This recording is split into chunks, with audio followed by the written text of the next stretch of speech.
Hello everyone, welcome back to my channel. আজকে 1 ফেব্রুয়ারি 2026। তো আপনারা জানেন আজকে আমাদের ইউনিয়ন বাজেট পেশ করেছেন আমাদের ফাইন্যান্স মিনিস্টার নির্মলা সীতারামনজি। তো আজকে আমরা এসছি, এই ভিডিওটি বানাচ্ছি ডিসকাশন করার জন্য যে আমাদের পরবর্তী 1 বছরের জন্য কোন খাতে কীরকম কী ফান্ডিংয়ের ব্যবস্থা করা হয়েছে সরকারের থেকে, এবং তার থেকেও বেশি ইম্পর্টেন্স যেটা আমরা দেবো সেটা হলো এই বাজেটটি আমাদের স্টক মার্কেট ইনভেস্টর বা ট্রেডারদের জন্য কি কি অফার করছে বা কি কি কেড়ে নেওয়া হচ্ছে, এবং সেটি আমাদের জন্য কতখানি ভালো হয়েছে বা নেগেটিভ হয়েছে সেটা আমরা আজকে ডিসকাস করব। তো চলুন বেশি দেরি না করে ভিডিওটি শুরু করা যাক। আমার পরিচয়টা দিয়ে নিই ভিডিও শুরু করার আগে। আমি শুভজ্যোতি সেন, একজন এনআইএসএম সার্টিফাইড ট্রেনার এবং ট্রেডার। তো শুরু করা যাক আজকের ভিডিও। তো প্রথমে আমি আপনাদেরকে জিস্ট একটা বলে দেওয়ার চেষ্টা করি যে কী কী ইম্পর্টেন্ট স্টেপস বা কী কী ইম্পর্টেন্ট আপডেটস আছে এই বাজেটে। তো প্রথমেই যে বিষয়ে আমরা জানতে চলেছি সেটা হলো ফিসকাল ডেফিসিট। আপনারা জানেন এইবারের বাজেটে ডিসকাশন হয়েছে বা অ্যানাউন্সমেন্ট হয়েছে যে ইন্ডিয়ার ফিসকাল ডেফিসিট 4.4% থেকে 4.3% নিয়ে আসার প্ল্যান চলছে। FY26-এর এন্ডে 4.44% এবং FY27-এর এন্ডে 4.3% নিয়ে আসা হয়েছে।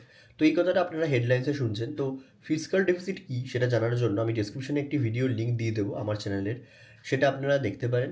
তাছাড়াও এই ভিডিওতে আপনারা যখন এসছেন আমি বেশি টাইম ওয়েস্ট না করে আপনাদের ছোট করে একটু ফিসকাল ডেফিসিটের ব্যাপারে বলে দিই।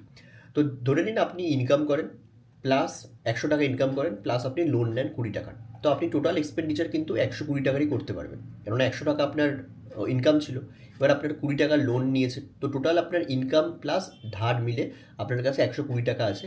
আপনি 120 টাকাই খরচ করতে পারবেন, 140 পারবেন না। যদি 140 খরচ করতে আপনাকে আরও বেশি ধার নিতে হবে।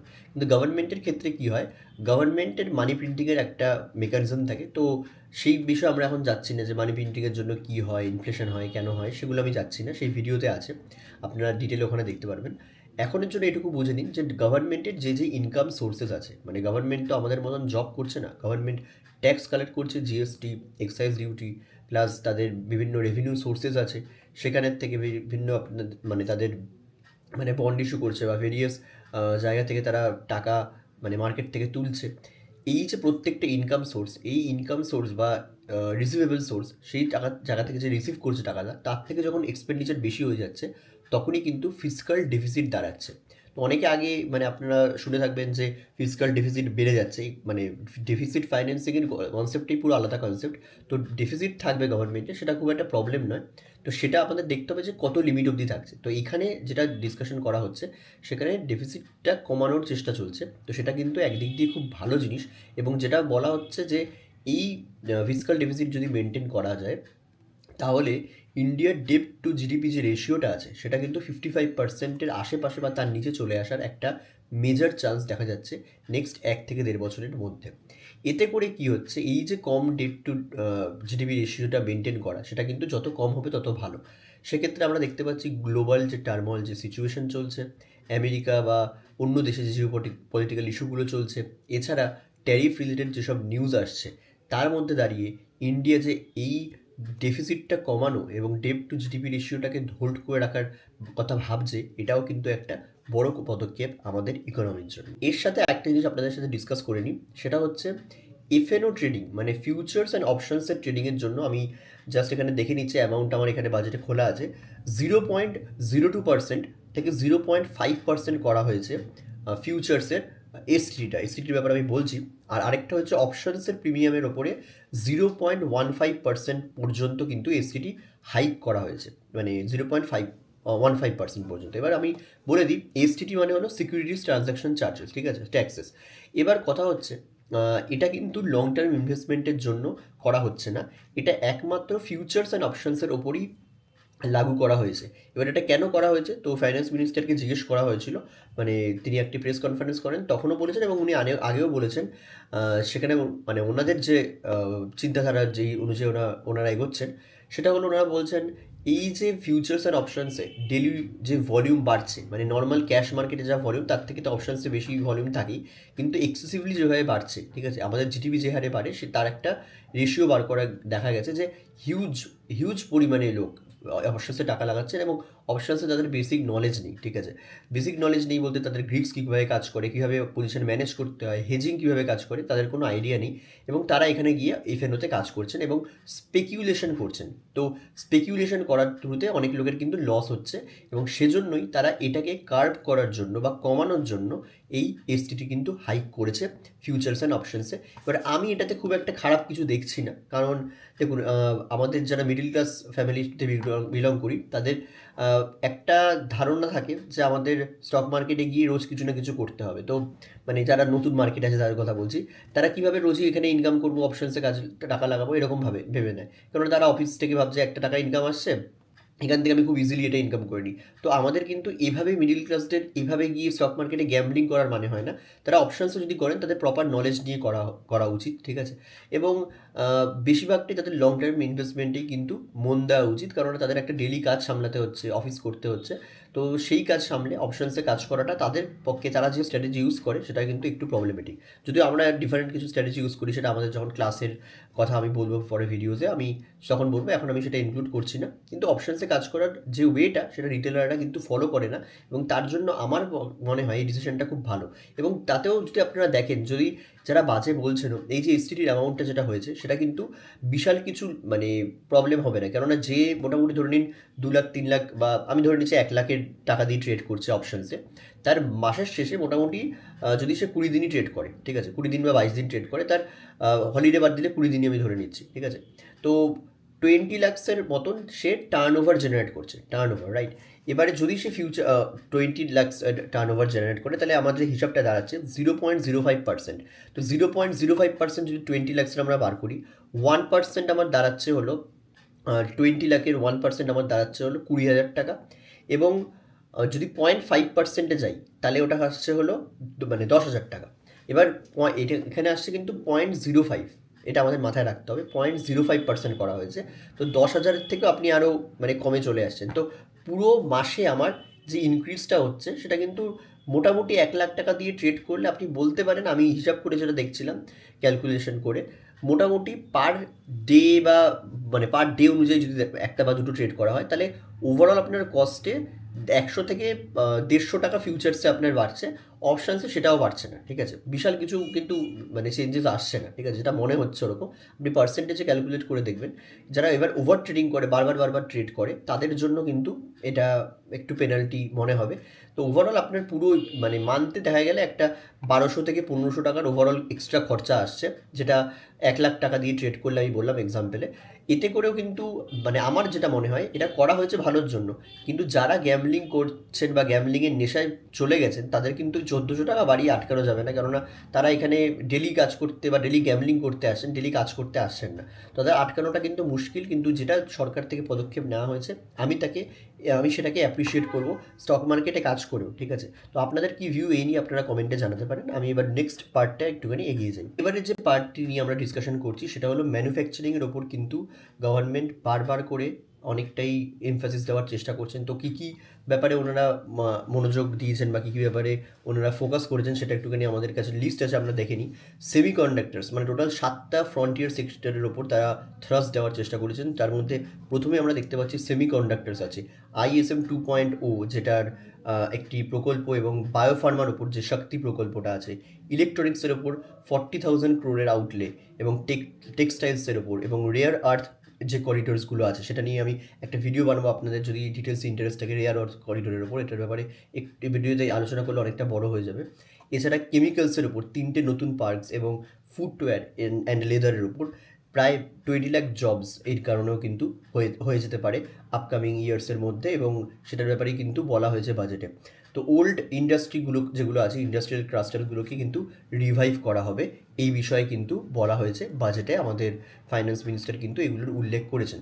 এবং হাইটেক যে টুল রুমস যেগুলো আছে সেগুলোর থ্রুতে সেগুলোকে ইউজ করা হবে, এবং স্কিল আপগ্রেডেশনের ওপর কিন্তু মেজর ফোকাস আছে, যাতে করে বিভিন্ন লোককে জব রেডি করা যায় এবং তারা যাতে ইকোনমিতে আরও ভালো ফল আনতে পারেন বা আরও ভালো এফেক্ট আনতে পারেন, তার ওপর কিন্তু লং টার্ম একটা সাস্টেনেবল ইকোনমিক গ্রোথের জন্য একটা ইম্পর্টেন্স দেওয়া হয়েছে বলে আমরা এই বাজেটে দেখতে পাচ্ছি।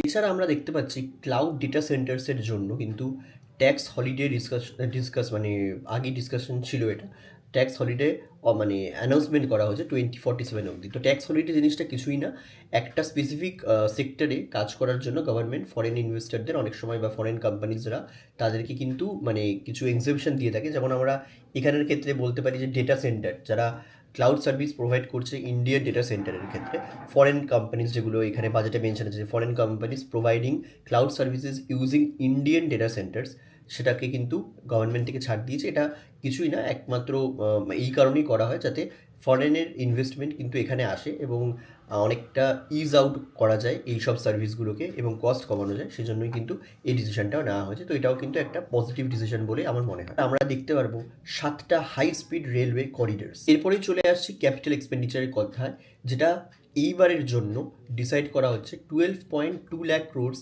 ক্যাপিটাল এক্সপেন্ডিচারের জন্য ধার্য করা হয়েছে, যেটা কিন্তু আমরা দেখতে পাচ্ছি 9% গ্রো করছে।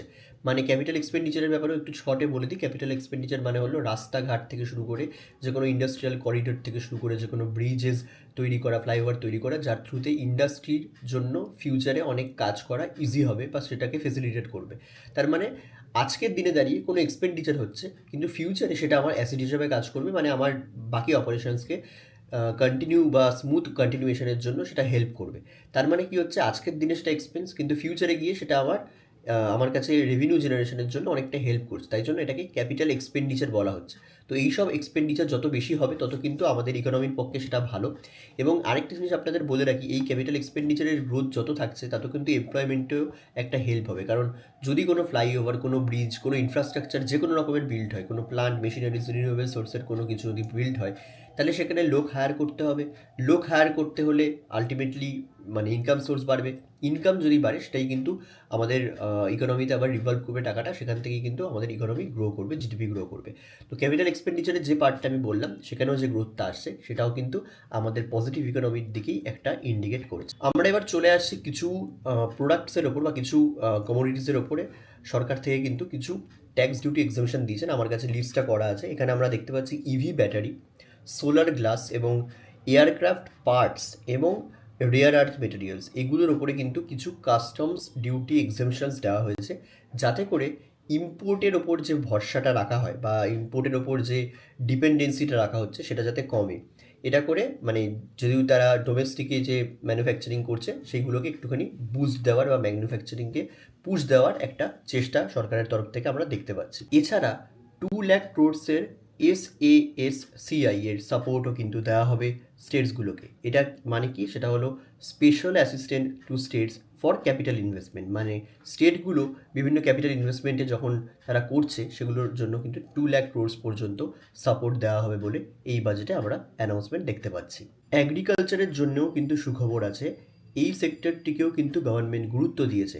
অ্যাগ্রিকালচারের জন্য ধার্য করা হয়েছে 1.63 লাখ ক্রোডস। এছাড়া fisheries value chain, horticulture, cashew, walnut, cocoa, এগুলোর ওপরেও কিন্তু মানে এগুলোর এক্সপ্যানশন বা এগুলোর উন্নতির জন্য কিন্তু ডিসকাশন করা হয়েছে এই বাজেটে। এছাড়া অ্যানিমাল হাজবেন্ড্রির জন্য কলেজেস এবং রুরাল ডেভেলপমেন্টের উপরেও কিন্তু সরকার ফোকাস করেছে এই বাজেটে, সেটাও আমরা দেখতে পাচ্ছি। এতে কিন্তু লং টার্ম গ্রোথের জন্য হেল্প হবে আমাদের economy. Tourism hubs, Ayush industries, এগুলোর উপরেও কিন্তু কাজ হবে বলে গভর্নমেন্ট থেকে মেনশন করা হয়েছে। এমএসএমইর ওপর কিন্তু এই সরকারের প্রথম দিকের থেকেই অনেকটাই ফোকাস আছে। তো 10,000 crore growth fund, ARADS credit guarantee, MSME classification limit বাড়ানো, এই তিনটের উপরে কিন্তু গভর্নমেন্টের অ্যানাউন্সমেন্ট আমরা শুনতে পেয়েছি। থেকে আমরা দেখতে পারবো যে লিকুইডিটি যদি অ্যাক্সেস বাড়ানো হয়, যেগুলো এমএসএমইর ক্ষেত্রে করা হচ্ছে TRDS বা বিভিন্ন জায়গার থ্রুতে, সেখানে কিন্তু লিকুইডিটির অ্যাক্সেস বাড়ালে অটোমেটিক জবের কিন্তু মানে অপরচুনিটি বাড়বে এই ফিল্ডেও, ঠিক আছে, কেননা বেশি হায়ারিং হবে। সেই জন্য বলা হচ্ছে যে লিকুইডিটি বাড়ালে কিন্তু এখানে হেল্প হবে অনেক জবসের, সেটাও কিন্তু ইকোনমির জন্য ভালো হবে ultimately in the long run. ডিসকাশনের পরে আমাদের যেটা বুঝে নেওয়া দরকার যে আমাদের ট্রেডারদের বা ইনভেস্টারদের জন্য কী টেকঅ্যাওয়েজ আছে। তো ম্যানুফ্যাকচারিং, ইনফ্রা, এই রিলেটেড যেসব কোম্পানিজ বা সেক্টর আছে বলা ভালো, কেননা কোম্পানিজের ব্যাপারে আমরা আলোকপাত করতে পারি না, কেননা আমরা সেবি রেজিস্টার্ড নয়, কিন্তু আমরা সেক্টর হিসেবে আমরা ভিউ রাখতে পারি। তো তো যেগুলো ম্যানুফ্যাকচারিং এবং ইনফ্রা রিলেটেড সেক্টর আছে সেগুলোর উপর যেমন লাস্ট কিছু ইয়ার্স ধরে আমরা ফোকাস রেখেছি, এখন আমরা সেগুলোতে কন্টিনিউ করতে পারি। কারণ যদিও আপনাদের স্টক স্পেসিফিক যাওয়ার আগে কিন্তু একটু ভ্যালুয়েশন সেই সব ইন্ডিভিজুয়াল কোম্পানির চেক করে নিতে হবে, কেননা ভ্যালুয়েশন কিন্তু একটা মেজর পার্ট। মানে ভ্যালুয়েশন বলতে আমি কী বলছি একটুখানি বলে দিই। ধরুন আপনি যে কোনো কোম্পানিতে ইনভেস্ট করতে চাইছেন, সে কোম্পানিটা আপনি সব কিছু বুঝলেন ভালো, যে সেক্টর ভালো, সেক্টরে গ্রোথ আছে, কোম্পানির ম্যানেজমেন্ট ভালো, সব কিছু আপনি দেখে নিলেন। এবার এইগুলো দেখার পরেও আপনাকে একটা জিনিস বুঝতে হবে যে আপনি হয়তো একটা সোনা খুঁজে পেয়েছেন, কিন্তু সেই সোনাটার দামটাও কি এখন মানে কেনার মতন? যেমন আমরা সোনা বলতে আমি আসল সোনা বলছি না, সেটারও দাম রকেট হয়ে গেছে। কিন্তু আপনি কোনো একটা ভালো জিনিস পেলেন, ঠিক আছে, আপনি বাজারে গিয়ে একটা ভালো জিনিস কিনছেন, সেটার আপনাকে মানে যাচাই করে দেখলেন জিনিসটা ভালো, কিন্তু তাই বলে কি আপনি 1 কিলো মাছ 20,000 টাকা দিয়ে কিনবেন? সেটা তো নয়। সেজন্য স্টক স্পেসিফিক যাওয়ার আগে কিন্তু আপনাকে ভ্যালুয়েশন অবশ্যই চেক করতে হবে। না হলে আপনাকে সেই সেক্টরের কোনো ইটিএফ থাকলে সেই সেক্টরে কিন্তু আপনি ইটিএফ এর থ্রুতে কাজ করতে পারেন। আর এফএনও ট্রেডার্সের জন্য আমি যেটা বলবো, যে ফিউচার অপশনসের যে জিনিসটা হয়েছে বা যে অ্যানাউন্সমেন্টটা এসছে, সেটা হ্যাঁ, একদম যারা মানে হাই ফ্রিকুয়েন্সি ট্রেড করেন তাদের জন্য একটু প্রবলেমেটিক। কিন্তু আমি বলবো স্পেসিফিক্যালি যারা নতুন রিটেল ইনভেস্টার বা রিটেল ট্রেডার, কেননা আমার এই ভিডিও যে কোনো বড় ইনস্টিটিউশনের কেউ দেখবে তা তো নয়। আমার ভিডিও যারা দেখছেন তারা মেনলি রিটেল ইনভেস্টার বা কম ক্যাপিটাল দিয়ে যারা ট্রেড করেন তারাই দেখবেন। তাদের এমনিও উচিত একটা ডিসিপ্লিন ফলো করা এফএনওতে, যেটা আমিও আমাদের স্টুডেন্টদের শিখিয়ে থাকি। আপনারা আমাদের গ্রুপ জয়েন করতে পারেন, আমি সেখানে কোর্স বা আপকামিং কোর্সের ব্যাপারে আমরা ডিটেলস দিয়ে থাকি। তো আমাদের স্টুডেন্টদেরও যেটা আমি বলে থাকি সেটা হলো, আপনারা যখন কম ক্যাপিটাল দিয়ে কাজ করছেন, আপনাদের কিন্তু মেন কাজ করা উচিত ডিসিপ্লিনভাবে, ওভার ট্রেডিং করা নয়। তো ওভার ট্রেডিং যদি আপনি না করেন, তাহলে আপনার কিন্তু এই এসটিডি চেঞ্জেসে বিশাল কিছু ডিফারেন্স আপনি লক্ষ্য করতে পারবেন না। আপনি ক্যালকুলেশনটা আমি বললাম, সেটা যদি আপনি নাও বুঝতে পারেন, আপনি 1 মাস নতুন রেজিমে ডিসিপ্লিন মেনটেন করে কাজ করে দেখুন, আপনার কিন্তু খুব বেশি প্রবলেম হবে না। এটা তাদের জন্যই এফেক্ট করবে যারা ওভার ট্রেডিং করছে, বারবার করে ট্রেড করছে, সেটা কম ক্যাপিটাল হোক বা বড় ক্যাপিটাল হোক। কেননা যে কোনো বিজনেস করতে গেলে আপনাকে কিছু চার্জেস দিতে হবে, এবং এখানেও দিতে হচ্ছে, এবং সেটা আমার মনে হয় ভালোই করা হয়েছে বাড়িয়ে দিয়ে।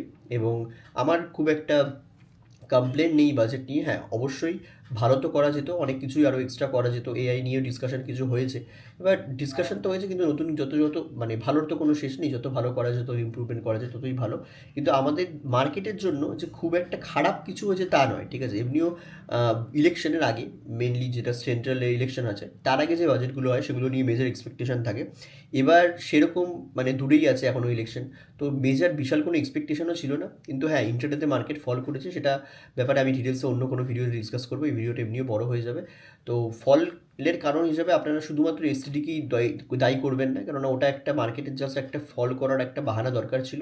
তো মার্কেট কোনো একটা বাহানা পেলে ওরকমভাবে ঘুরে যায়, সেটা বোঝার জন্য আপনাদের আরও কিছু সময় মার্কেটে কাটাতে হবে। তো আজকে আমি বেশি ডিটেলসে আর যাচ্ছি না। তো আপনারা যেরকম সেক্টরগুলো ডিসকাশন করা হলো, যে ম্যানুফ্যাকচারিং, ইনফ্রা, এইসব সেক্টরের ওপর ফোকাস করতে পারেন। এবং ইন্ডিভিজুয়াল স্টকে যাওয়ার আগে অবশ্যই সেই কোম্পানির ভ্যালুয়েশন এবং ম্যানেজমেন্টের ব্যাপারে আর নাম্বারসগুলো লজিক্যাল বা ঠিকঠাক লাগছে কিনা একটু যাচাই করে নেবেন। দেখা হচ্ছে আগামী ভিডিওতে। ভিডিওটি ভালো লাগলে আপনারা লাইক, কমেন্ট, সাবস্ক্রাইব করে রাখবেন। এবং এই এসটিটি নিয়ে আপনার কী ভিউজ সেটা অবশ্যই কমেন্ট সেকশনে জানাবেন, কারণ এটা নিয়ে খুব শোরগোল পড়ে গেছে। আমাদের গ্রুপ যে আছে সেখানেও কিন্তু অনেকে সেটা নিয়ে কথা বলছে। তো আজকের ভিডিও এটুকুই থাকছে। আমি জাস্ট বাজেটের একটা সামারি দেওয়ার চেষ্টা করলাম। কোনো ইন্ডিভিজুয়াল টপিক যেগুলো বাজেটে আমি ডিসকাস করলাম সেগুলো নিয়ে যদি আপনারা ডিটেল ভিডিও চান, কমেন্ট সেকশনে জানাতে পারেন। কারণ আমি ফিসকাল ডেফিসিট থেকে শুরু করে বিভিন্ন টার্মস, ক্যাপেক্স যেগুলো আমি বলছি, সেগুলোর সামারি অনেক জায়গায় আপনি পাবেন, কিন্তু আমি চেষ্টা করেছি ছোটো করে সবগুলো এক্সপ্লেন করে দেওয়ার। যদি ডিটেলসে আপনি জানতে চান, নিশ্চয়ই কমেন্ট করবেন, আমি সেই বিষয়ে ভিডিও আনবো আপকামিং ডেজে। আমাদের চ্যানেলটি সাবস্ক্রাইব করে রাখুন, আর বেল আইকনটি প্রেস করে রাখুন। আপনাদের জন্য নতুন নতুন ভিডিওস এবং নতুন নতুন কনসেপ্টে জিনিস আনার চেষ্টা করবো আমি আপকামিং ডেজে। ধন্যবাদ, দেখা হচ্ছে আগামী দিনে।